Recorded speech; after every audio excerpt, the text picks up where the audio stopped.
उत्तरकाशी के धराली और हर्षिल क्षेत्र में आई आपदा के बाद से राज्य सरकार द्वारा युद्ध स्तर पर राहत और बचाव कार्य संचालित किए जा रहे हैं। धराली में आपदा का आज तीसरा दिन है। राहत और बचाव कार्य में वायुसेना के 8 हेलीकॉप्टर जुटे हुए हैं। उत्तराखंड पुलिस एसटीआरएफ द्वारा अत्याधुनिक उपकरणों जैसे victim locating camera, thermal imaging camera और डॉग स्क्वाड टीम के साथ मलबे से क्षतिग्रस्त भवनों में गहन खोजबीन कर मलबे में दबे लोगों की तलाश की जा रही है।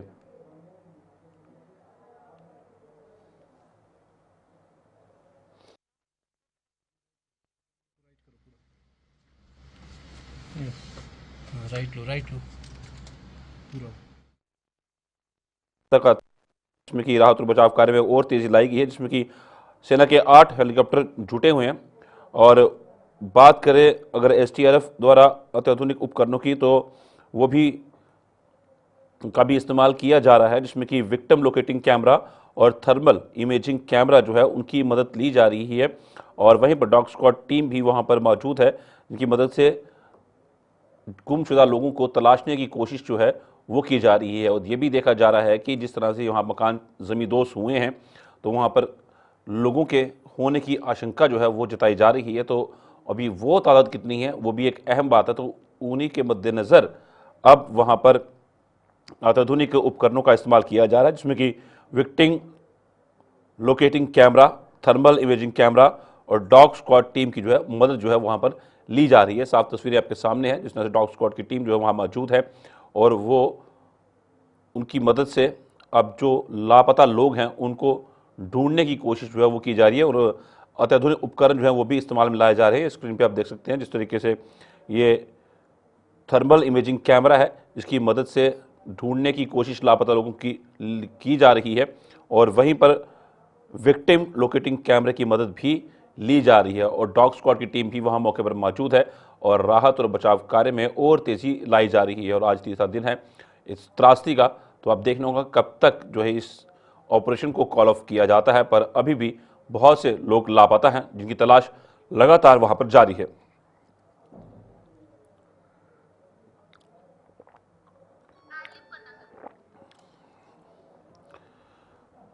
वहीं पर आपको बता दें कि उत्तराखंड के मुख्यमंत्री पुरुषोत्तम धाम ने भी आपदा प्रभावित धराली हर्षिल क्षेत्रों में चल रहे राहत और बचाव कार्यों की निगरानी कर रहे हैं। लगातार मॉनिटरिंग जो है वो की जा रही है और धराली हर्षिल में चल रहे राहत और बचाव कार्यों को लेकर उत्तरकाशी के मातली में भी मुख्यमंत्री ने अधिकारियों को उच्च स्तरीय बैठक कर दिशा निर्देश दिए हैं। और करेंगे हमारे साथ वरिष्ठ पत्रकार अरुण शर्मा हमारे जुड़ गए हैं। आपसे समझना चाहेंगे कि अभी वहाँ बता स्थिति क्या बनी हुई है, जिस तरह से अत्याधुनिक उपकरणों का इस्तेमाल भी किया जा रहा है, तो क्या लगता है कितनी जल्दी इस रेस्क्यू ऑपरेशन को कॉल ऑफ करेंगे? देखिए, अभी स्थिति विकट है क्योंकि थोड़ी देर पहले तक मौसम साफ था, अब मौसम बिगड़ गया है। तो जब मौसम बिगड़ गया है तो ऐसे में जो रेस्क्यू ऑपरेशन है उसमें ब्रेक लग जाती है, क्योंकि हेली सर्विसेज बंद हो जाएंगी। आज सुबह से एमआई और चिनूक ने 128 लोगों को चिन्यालीसौड़ और 76 लोगों को मातली एयरपोर्ट को उतारा है, जो उत्तरकाशी जिले में ही है। तो अभी बहुत लोगों को वहां से निकाला जाना बाकी है और खासकर जो जहां ये मलबा आया धराली में, वहां भी राहत और बचाव कार्य करने हैं। लेकिन वो स्थिति यह है कि वो इतना मलबा इतना ज्यादा है कि उसमें ऐसा नहीं लगता कि कोई जीवन के चिन्ह अब बचे होंगे। लेकिन खोजबीन करनी है और खोजबीन करने के बाद उसके परिणाम भी सामने लाने होंगे। जो तमाम वहाँ एनडीआरएफ, एसडीआरएफ, सेना, आईटीबीपी, आपदा प्रबंधन बल, पुलिस, स्थानीय प्रशासन लगा है, इन सबको कोई रिजल्ट भी देने होंगे। तो ये सब चीजें अभी चल रही हैं, लेकिन मौसम खराब होने की वजह से ये चिंता बढ़ गई है। जी अच्छा अरुण शर्मा जी, ये बताइएगा, ये जो अत्याधुनिक उपकरणों का इस्तेमाल किया जा रहा है तो इनसे कितनी मदद जो है वो मिलेगी?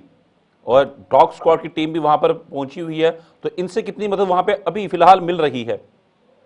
नहीं, देखिए, अभी तो ये शुरुआत की थी उन मशीनों से कि जो जमीन के अंदर अगर कहीं कोई लिविंग थिंग्स है तो उसका पता वो मशीन लगा सकती है। तो वो अभी प्रयास शुरू किए जा रहे थे। डॉग स्क्वाड भी इसीलिए लगाया गया कि कहीं अगर कोई इस तरह की जीवित चीज है तो उसको वो कुत्ता सूंघ के बताए, जिसके बाद वहां खुदाई करके उसे निकाला जा सके।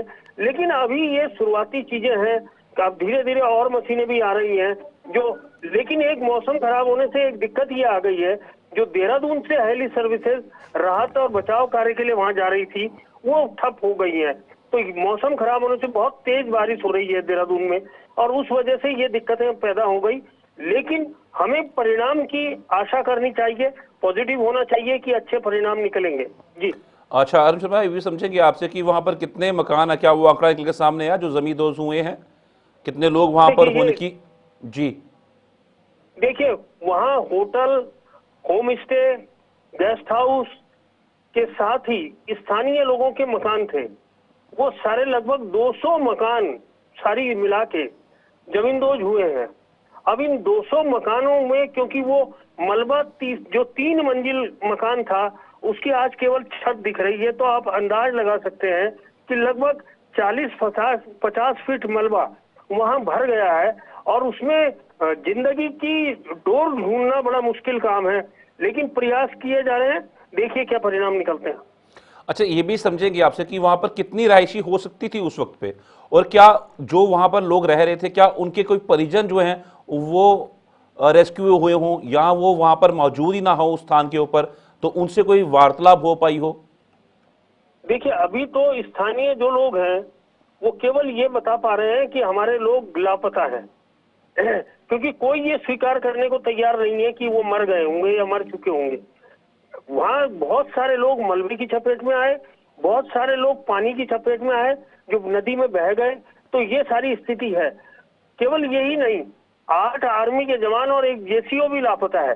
जो हरसिल में आर्मी का कैंप तबाह हुआ, और वहां भी मलबा पूरी तरह भर गया है। जो वो दूसरे जो झाला टॉप में वो हुआ, सुक्की टॉप में जो भूस्खलन हुआ था, उसी दिन वो जो क्लाउड बर्स्ट हुआ था, इसी समय पे एक तरफ इधर हुआ तराली में और दूसरी तरफ वो उसमें हुआ। तो 2 क्लाउड बर्स्ट उस दिन हुए और दोनों में बहुत तबाही हुई। आर्मी के लोग भी अपने लोगों को ढूंढने का प्रयास कर रहे हैं। वो पुरानी चीजें वहां भी सारे की सारी जो बिल्डिंग्स है वो जमींदोज हो चुकी है। जी अच्छा, अब प्रशासन की तरफ से किस तरह की एडवाइजरी आई है, क्योंकि आप जिस तरह से आप बता रहे हैं वहां पर आप मौजूद हैं और मौसम लगातार जो है एक चुनौती बना हुआ है वहां पर, तो कोई एडवाइजरी जारी की गई है प्रशासन द्वारा? देखिए, अभी तो हमारे जो 3 धाम है, केदारनाथ, गंगोत्री और बद्रीनाथ, ये तीनों के रास्ते ब्लॉक हैं। हमारे यहाँ लगभग 116 ऐसी सड़कें हैं जो ब्लॉक हैं इस टाइम। लगभग 350 सड़कों में से कुछ खोल दी गई हैं और अभी भी 116 के करीब सड़कें ब्लॉक हैं। तो इसलिए तमाम जगह एक तरह से ठहराव जैसा आ गया है कि जो जहां है वो फंस गया है। आगे भी सड़क टूट गई, पीछे भी सड़क टूट गई, लोग बीच में फंसे हुए हैं। तो उनको निकालने का काम हो रहा है और ये एडवाइस की जा रही है कि मौसम को देखते हुए फिलहाल जो भी यहाँ आना चाहे वो अपना प्रोग्राम मौसम को देखते हुए बनाए। जी अच्छा, एक और चीज समझेंगे आपसे कि जिस तरीके से रेस्क्यू ऑपरेशन चलाया जा रहा था, धराली वाला तो बहुत ही एक मेजर ऑपरेशन चल रहा है, वो अभी देखना होगा कितना समय उसमें लगेगा, क्योंकि काफी चुनौती है उसमें, मौसम लगातार चुनौती बना हुआ है। पर उन सबके बीच में जो यात्रा के लिए श्रद्धालु आए हुए थे, जिन जिन जगहों पे वो फंसे हुए थे, क्या उनको पूर्ण तरीके से रेस्क्यू कर लिया गया है?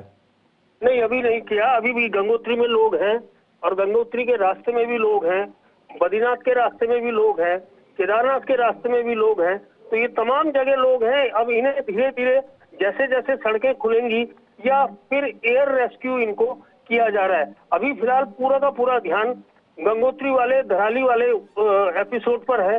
तो उसी पे प्रशासन और तमाम जो एजेंसियां हैं वो ध्यान केंद्रित कर रही है कि वहां से किसी तरह लोगों को निकाल लिया जाए।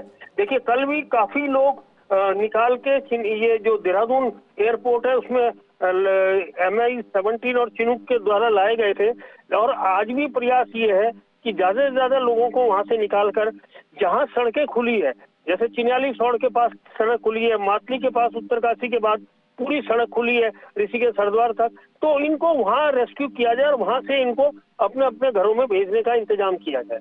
जी आखिरी सवाल रहेगा आपसे अरुण जी, जिस तरीके से रेस्क्यू ऑपरेशन चल रहा है, तो वहां पे जो लोग फंसे हुए हैं, चाहे केदारनाथ हो चाहे गंगोत्री धाम हो, तो उन लोगों को किस तरह से खाने की जो खाद्य पदार्थ है वो किस तरह से उनकी सुविधा के लिए पहुंचाए जा रहे हैं। क्या इसके लिए कोई इंतजाम जो है वो प्रशासन द्वारा किया जा रहा है?